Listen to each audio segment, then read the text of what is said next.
Good day, everyone. This webinar is presented by Training Location, your DiSC provider.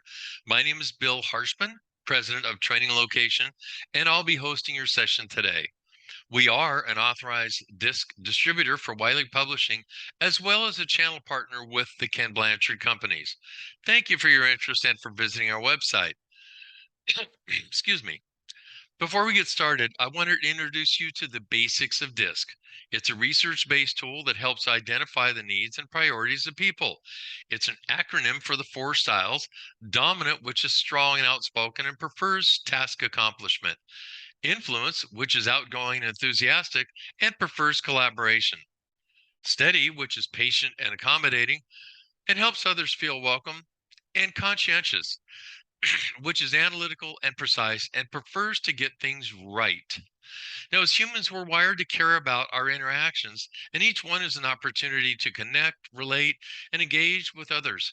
When we make the effort to see others around us, where they come from, and what they struggle with, and what matters to them, it can change the outcome of those interactions. As you can imagine, there's much more to the DiSC. However, this brief introduction is meant to provide some context to help you in today's webinar. Our topic today is interaction between styles, the S for steady with the D for dominant. You'll discover simple and effective ways to improve interactions in your world.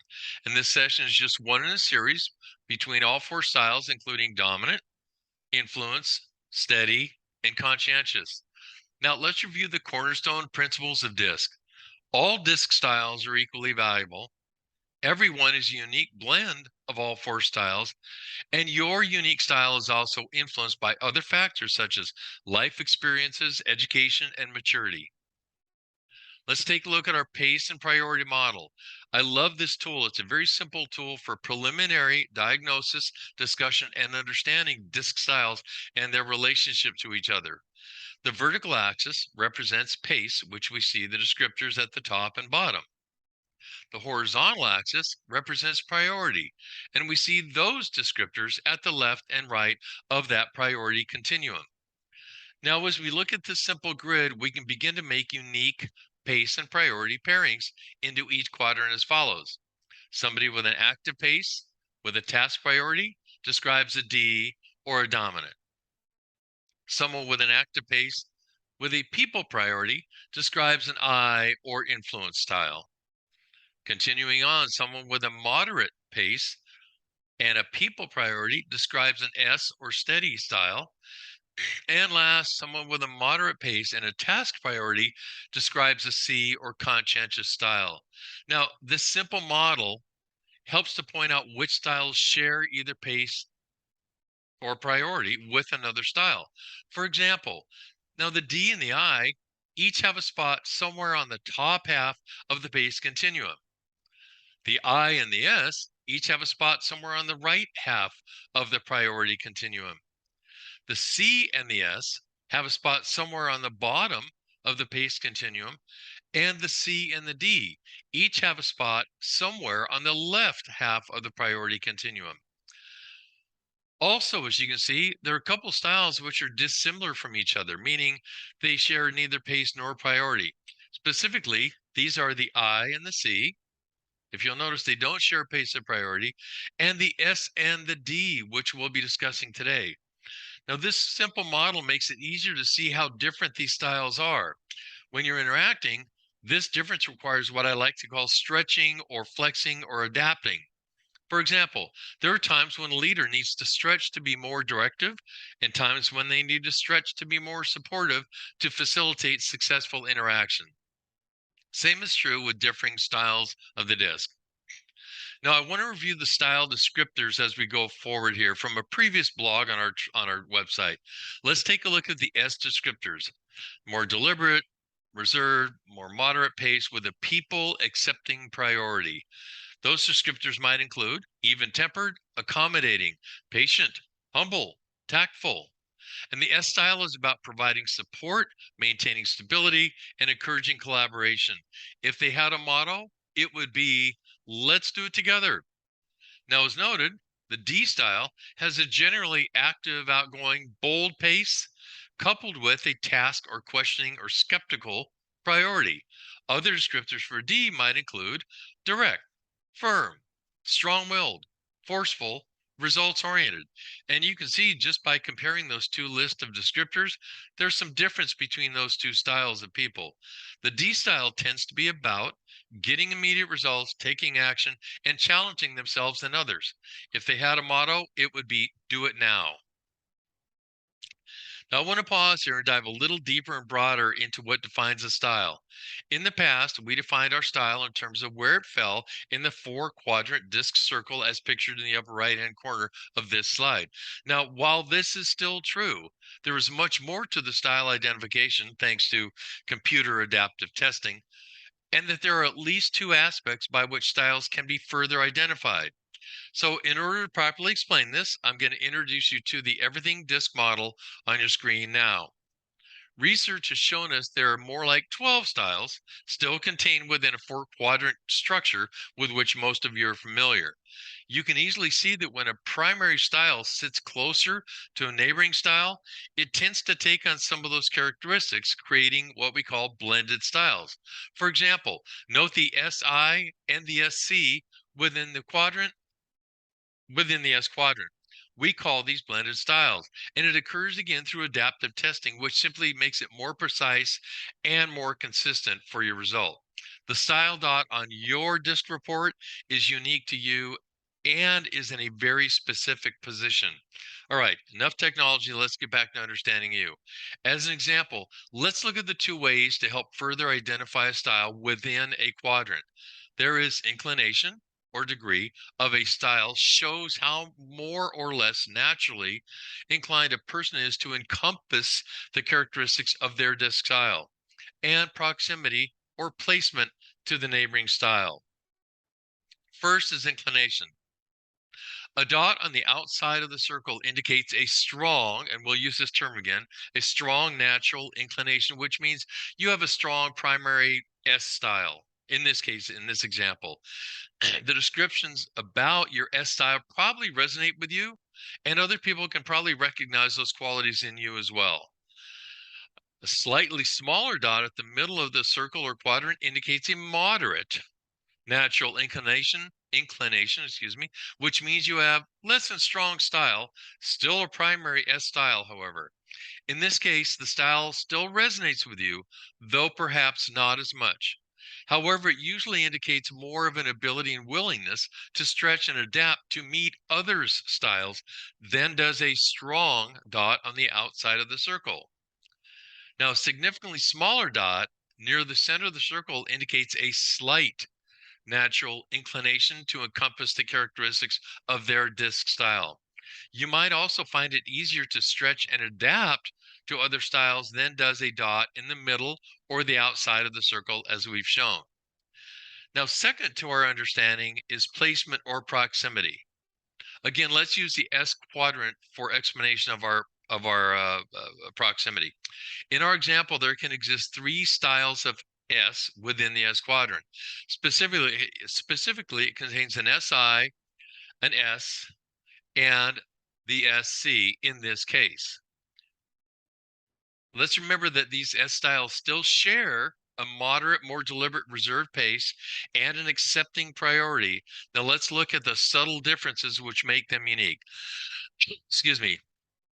And SI, I beg your pardon, I'm sorry. The SI blended style, you are highly collaborative, supportive, accommodating, and they're less likely, they like to involve others in making decisions. Most likely, they try to build a team spirit and are less concerned with individual accomplishment. An S style places a high value on providing support. They tend to be good listeners, and as a result, they're often seen as patient and accommodating.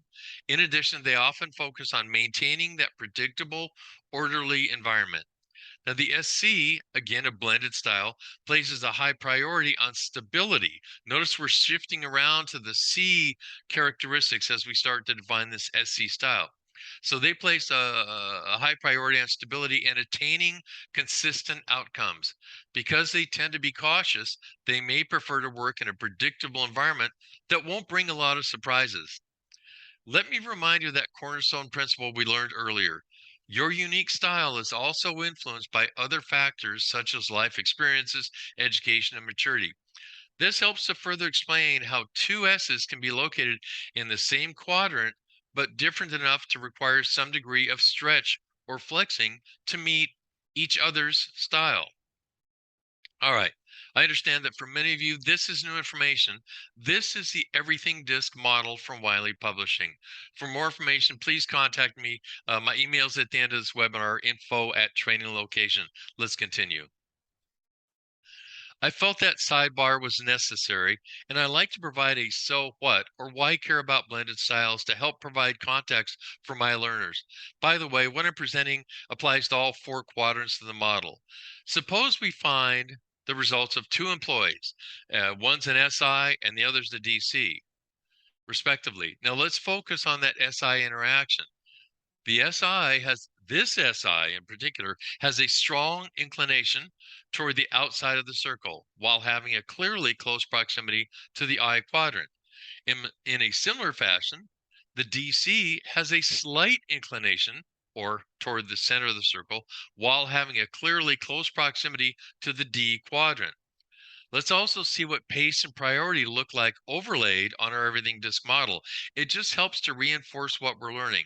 Our DC is fairly close to the midpoint on its priority continuum and is fairly close to the midpoint on the pace continuum.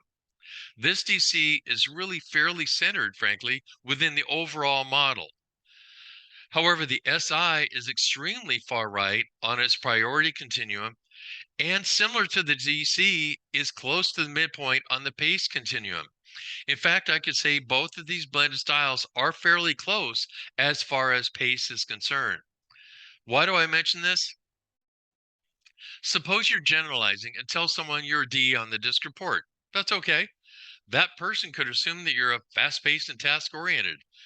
While this is true, the response lacks the clarity of inclination, degree, and proximity, placement, brought in by the everything disk technology.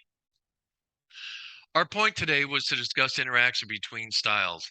Knowing where someone lies specifically on the disk model will improve our ability to understand why and how you might need to stretch. For example, you, as a strong SI, will respond to a slight DC differently than you would respond to a strong DI. The slight DC and the strong DI have unique characteristics and preferences requiring different approaches if your goal is successful interaction. As we begin to wrap up, what is there to learn from this, from the intersection of S and D styles? That key to DISC is the understanding of all four styles so that you can have more effective interactions. I would ask that you review these observations to see if there's similar style pairings in your workplace and how the discussion today might help people understand and potentially avoid some unexpected outcomes. And whether you're a manager or non-manager, this insight can be very helpful to improve communication and understanding. Here's our model again to help remind you of where the S and D styles fit into our simple grid. I encourage you to share this webinar with your personal and professional connections. In fact, many of my customers and clients use these webinars as learning aids and boosters to help grow the DISC culture within their organization. I hope this information helps address the challenges faced by your organization, whether it's employee engagement, conflict management, team building, or simply communication. DISC is the research-based, proven leading training solution. It's impacted more than 8 million learners in over 130,000 organizations and through 14 languages in over 70 countries worldwide. And a quick note, if you remember nothing else, DISC provides a quick, intuitive way to understand yourself and others, and DISC delivers immediate and lasting impact on the performance of people and the culture of organizations. And as always, my role, please, the key to effectiveness through DISC is understanding your and other styles, then using that knowledge for improved interactions. Thank you for joining us today. Here's our contact information. Meanwhile, good luck with the disc. I hope it's been relevant, valuable, and timely. And I look forward to seeing you on future webinars. And if you'd like to discuss a complimentary live webinar introducing DiSC to your team or organization, use the email address info@traininglocation.com and let me know. I'll be happy to provide it for you. And be sure to check out our blogs at the web address shown or go to our website, traininglocation.com, and click on the blogs. And before you close your screen, we always appreciate your like or share or download. And of course, for future learning videos, please subscribe and receive your weekly bell alert for a new learning video. Thank you and goodbye till next time.